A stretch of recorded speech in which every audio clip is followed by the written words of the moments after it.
Hello and welcome to Exploring Bible Characters. We're in this King series, and today we'll be looking into the life of Saul, Israel's first king. My name is Leslie Carroll, and it's my privilege to facilitate our study as we ask God to lead us into looking into His Word through the lens of its people. If you'd like to know any more information about this study or any of our studies, you can find information on lifeway.com. Well, let me start by asking a question. Do we sometimes believe that we know a better way than God's way? Do we sometimes believe we know a better way than God's way? Well, the people of Israel had come a long way since the days of slavery in Egypt. Moses, their revered leader, had led them out of Egypt, out of slavery, and into the promised land. And they had settled in the land. The land had been divided between their 12 tribes, and they started their new life in their new land. Their numbers grew, they became a nation. Well, then they started looking around them and realizing there was something different about their nation than the other nations around them. You see, they noticed they did not have a human, visible king ruling them, and they wanted one. Now, God had been their king, and He had led them, and He had taken care of them. So this was a rejection of their heavenly king who had freed them from slavery and provided for them, but they were now rejecting Him, and they wanted their own human visible king. God allowed them to have what they wanted, and through the prophet Samuel, an earthly king was chosen. Saul, Israel's first king, would not prove to be perfect. You know, if he had obeyed God's commands and followed what God told him to do, he would have been a good king. But he didn't, and he wasn't. Because he disobeyed God's commands, God rejected him as king. Obedience to God, even when we think we have a better way, is always the best way. King Saul learned a very difficult lesson about the price of disobedience. Let's read our key verse for today. It can be found in 1 Samuel chapter 13, verses 13 through 14a. You have done a foolish thing, Samuel said. You have not kept the command the Lord your God gave you. If you had, He would have established your kingdom over Israel for all time. But now your kingdom will not endure. Well, what are some basic facts about Saul? We're going to learn about Samuel too. But what are some basic facts about Saul, Israel's first king? Well, he was the son of Kish of the tribe of Benjamin. His name, Saul, actually means asked for. He was anointed as king by Samuel the prophet, and then he was publicly elected by the process of casting lots. He was 30 years old when he became king, and he reigned for 42 years. He was married to Ahinoam, had 6 children, including Jonathan. He died in the battle against the Philistines. Wounded by enemy arrows, he fell on his own sword. As we step into 1 Samuel chapter 8, we see that the prophet Samuel was old, and the elders and the people of Israel were demanding a king like all their neighbors had around them. God was Israel's king. He had been guiding, protecting, and caring for her, but God's people went their own way over and over again, disobeying Him. God disciplined His children through the oppression of other nations. But they thought that they were being overtaken by these armies because they did not have a human, visible king leading them in battle. Samuel, as prophet and priest, repeatedly pointed the people to God, their king, and at the same time, Samuel modeled a life of reverence and obedience to the Lord, but it didn't seem to do much good. Having a king was not inherently wrong, since God had already promised a king, as we could see in Genesis chapter 49, verse 10, which reads, "The scepter will not depart from Judah, nor the ruler's staff from between his feet, until he to whom it belongs shall come, and the obedience of the nations shall be his." The Lord was promising kings through the line of Judah, and then He was promising Jesus. Also, the Lord had given guidelines through Moses for the king's behavior in the book of Deuteronomy, chapter 17, verses 14 through 20. And in those verses, we can actually see that the Lord was pointing out that when the people took possession of the promised land, they would ask for a king like the nations around them. And so God set out guidelines for the king. He said the king would be of the Lord's choosing. He must not acquire a great number of horses or too many wives. He should write for himself a copy of the law and read it all the days of his life and follow it. And he should consider himself no better than his fellow Israelites or turn from the law. And if he and his did this, he and his descendants would reign a long time over his kingdom Israel. But the people's motive was wrong in asking for a king. They desired to have a king over them like the other nations, as was stated in Deuteronomy. But their reason was so that the king would go out before them and fight their battles for them. Samuel warned the people how a king would treat them: taxation, forced labor, military service. And we'll see that the king that they were given would not follow the Lord's guidelines. The paradox was that Israel's true king desired to do for them all their hearts desired, but the people would soon learn their mistakes when they saw their difficulties increasing. Samuel prayed, and he repeated their desire for a king before the Lord, and the Lord told Samuel to listen to them, not to him, and give them a king. God described this demand as rebellion against him, as a rejection of him as their true King of Kings. But nevertheless, God gave them Saul. Saul possessed good looks, and he was taller than any of the other Israelites, but he would not prove to be a competent leader. There's an interesting story in 1 Samuel chapter 9. It talks about Saul's father, Kish, had lost his donkeys. And so he asked Saul and his servant to go find the donkeys. And they looked and they looked. And when they were coming close to the town of Ramah, the servant said, the prophet Samuel lives here. Let's go ask him what way we should take. That was the servant that knew about Samuel. The servant knew that Samuel was highly respected and that everything that he said came true. And the servant had money that they could pay to Samuel, the seer, which is what they call their prophets. But it's interesting that Saul, even though Samuel's hometown of Ramah was close to Saul's hometown of Gibeah, Saul did not seem to know about Samuel, Israel's long-serving spiritual leader and judge. Not only will Saul not be a competent leader, we'll see he missed out on his commissioning. Because you see, Samuel tells Saul to go to Gibeah, where the Philistine garrisons were, and do whatever the circumstances required, because the Lord was with him. And then Saul was to go to Gilgal and wait 7 days for Samuel to come. And Samuel would offer sacrifices and tell Saul what to do next. Well, even though the hand of the Lord was on Saul and he was with Saul, Saul didn't do what he was supposed to do. When Samuel gathered Israel at Mizpah and cast lots to choose the king from among the people, thereby publicly revealing the Lord's selection of Saul to be king, Saul was fearfully hiding among the supplies, and they had to go find him. After being declared the Lord's choice for king, Saul went back to the farm, ignoring Samuel's commission. And we can read about that in chapters 10 and 11. Well, when the Ammonites attacked Israel, Saul didn't ask Israel to follow him into battle. He threatened them if they didn't. But he did deliver the Israelites from the Ammonites.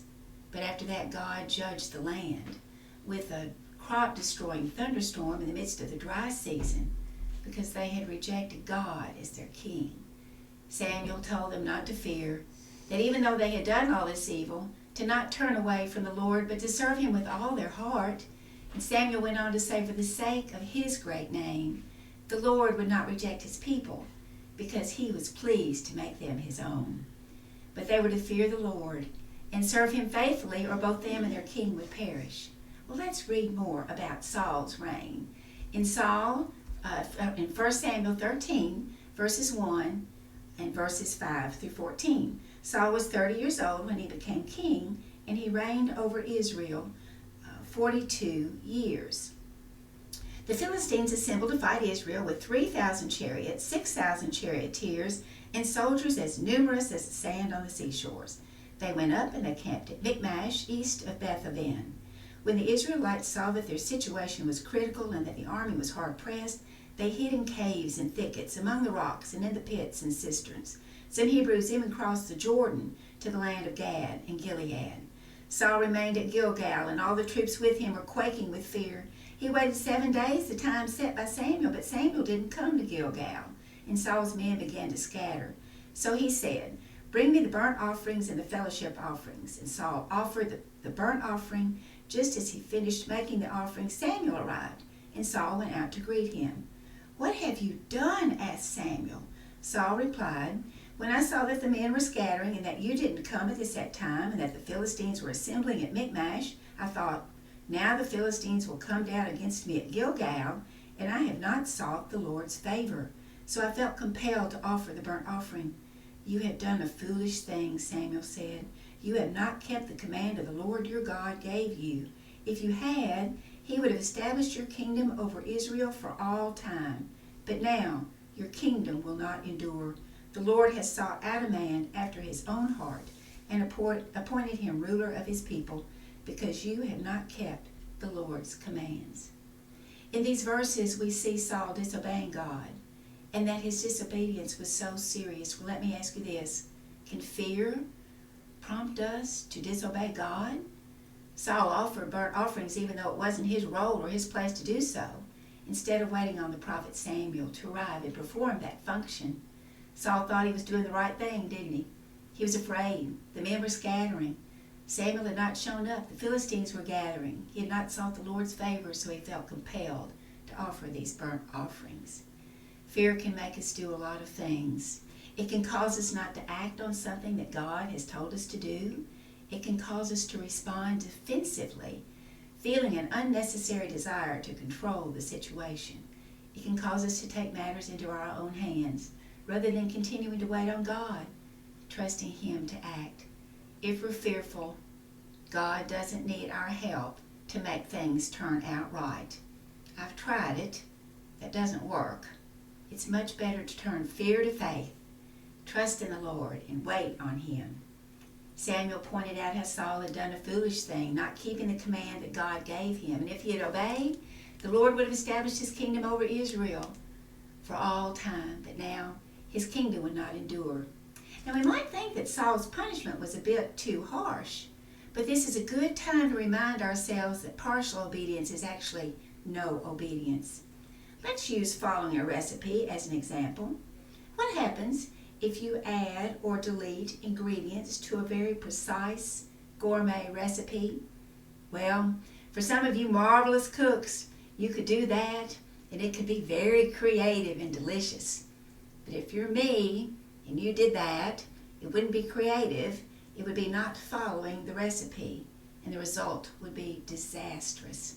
Well, to an even greater degree, that's what happens when it comes to obedience to the Lord. It's so important to obey completely. But not only did Saul disobey the Lord, he consistently displayed an unwillingness to take seriously the commands of God. It's God's expectations that His holy character will be reflected in the lives of His people through their obedience. Well, let me ask you this. Do we ever adhere to a form of situational ethics whereby we act based on what seems right, feels right, or what everybody else is doing? We may desire to please God, but we struggle to obey Him totally. Perhaps we have the most difficulty when obedience puts us at a disadvantage or maybe even a danger. But God expects His people to obey Him boldly and completely. Saul, Israel's first king, had every advantage. Samuel had anointed him. He was right there to guide him in spiritual matters. Saul's son Jonathan was an able young warrior, and Israel had many mighty young fighting men. And God was with Saul. That's most important. But in spite of those great advantages, Saul ultimately disobeyed God's commands, and that proved costly to himself, his family, and to his country. Disobedience of one man or woman does affect others, because you see, we don't live in isolation. And our personal obedience to God matters, especially when we consider that our actions can and do affect those around us. Let's read on in Scripture. We're going to turn to 1 Samuel chapter 15, verses 1 through 3. Samuel said to Saul, "I'm the one the Lord sent to anoint you king over His people Israel. So listen now to the message from the Lord. This is what the Lord Almighty says. I will punish the Amalekites for what they did to Israel when they waylaid them as they came up from Egypt. Now go, attack the Amalekites and totally destroy all that belongs to them. Do not spare them. Put to death men and women, children and infants, cattle and sheep, camels and donkeys.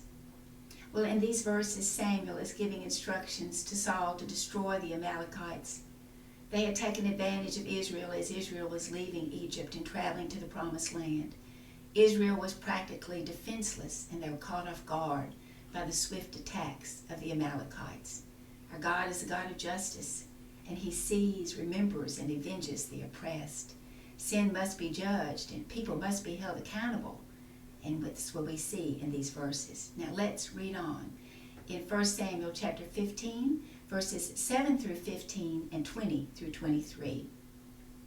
Then Saul attacked the Amalekites all the way from Havilah to Shur, near the eastern border of Egypt. He took Agag, king of the Amalekites, alive, and all his people he totally destroyed by the sword.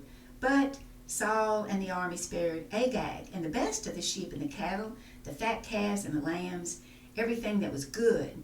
These they were unwilling to destroy completely, but everything that was despised and weak they totally destroyed. Then the word of the Lord came to Samuel. I regret that I have made Saul king, because he has turned away from me and has not carried out my instruction. Samuel was angry, and he cried out to the Lord all that night. And then let's go on over to verses 20 through 23. But I did obey the Lord, Saul said. I went on the mission the Lord assigned me. I completely destroyed the Amalekites and brought back Agag, their king. The soldiers took sheep and cattle from the plunder, the best of what was devoted to God, in order to sacrifice them to the Lord, your God, at Gilgal.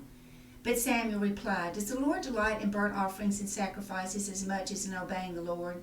To obey is better than sacrifice, and to heed is better than the fat of the rams. For rebellion is like the sin of divination, and arrogance like the evil of idolatry.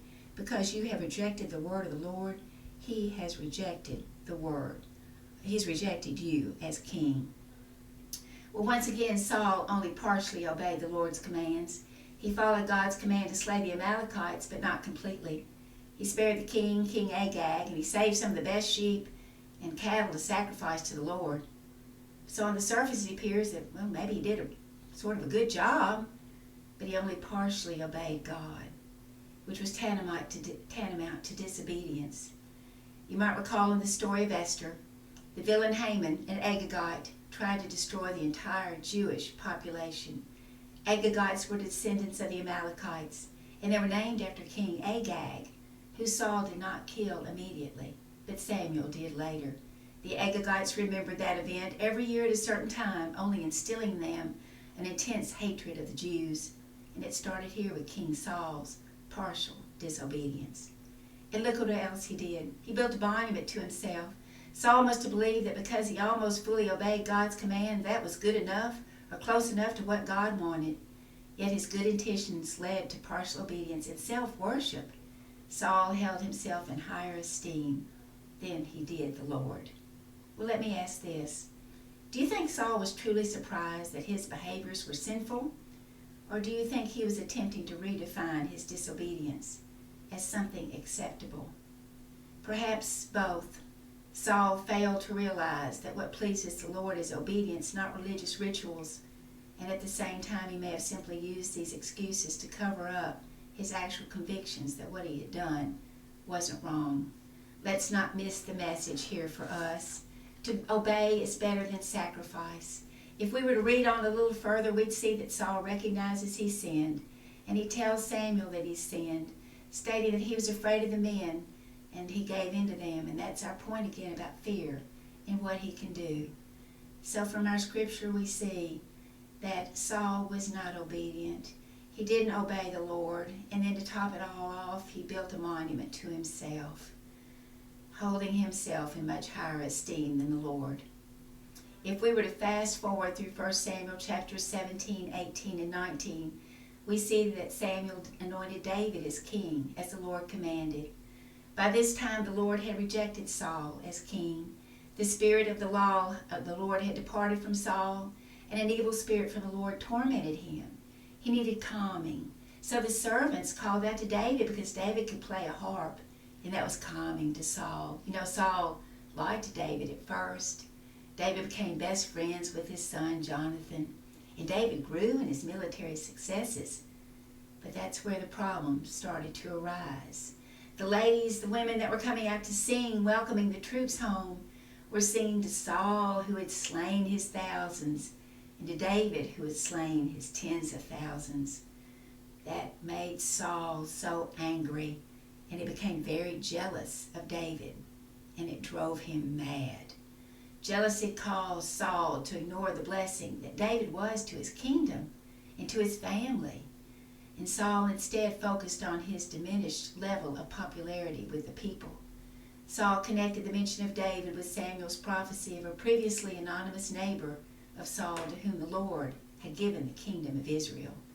Saul tried to kill David on many occasions, and when he failed, he had David followed, and he tried to get his daughter to trap David into staying close. Saul's jealousy bubbled to the surface and eventually affected his kingdom and his family. His family relationships and his ability to govern became unraveled, all because he wanted what David had. Well, the big problem is not with jealousy. The big problem is with the Lord, the one who decides who gets what. Have you ever thought about that? When we're jealous of another, we implicitly challenge the wisdom and the generosity of God. If we have a tinge of jealousy, we need to be reminded of God's goodness to us. Then our entitled heart would be transformed into a heart of gratitude, humility, and generosity. Instead of desiring what God has given another, we would be able to truly celebrate His goodness all around us. The final chapter of 1 Samuel resumes the account of the Philistine war. The Israelites were defeated and many were killed on Mount Gilboa. Saul, wounded severely by archers in that battle, tried to convince his terrified armor-bearer to run him through with his sword so he wouldn't be tortured by the Philistines. But that armor-bearer couldn't do it. So Saul fell on his own sword, and his 3 sons, were killed in that battle also, preparing the way for David to become the king. Despite the fact that Saul's legacy ended so poorly, the people of Jabesh-Gilead remembered how Saul had delivered them from the Ammonites, and they journeyed all night to Bethshan, where Saul's body and those of his sons had been impaled, and at great risk to themselves, they stole those bodies, and they took them back to Jabesh-Gilead for an honorable burial. Saul had not honored the people or the Lord well, but the people honored Saul the best they were able.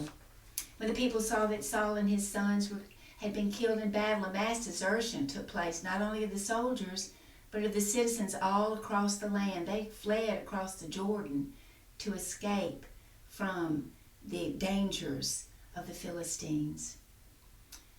These people had earlier deserted the Lord to make Saul king, and then they deserted the land as consequences of Saul being king. The book of 1 Samuel highlights Saul's disobedience, missed opportunities, lack of integrity, sordid actions, foolish words, and jealousy.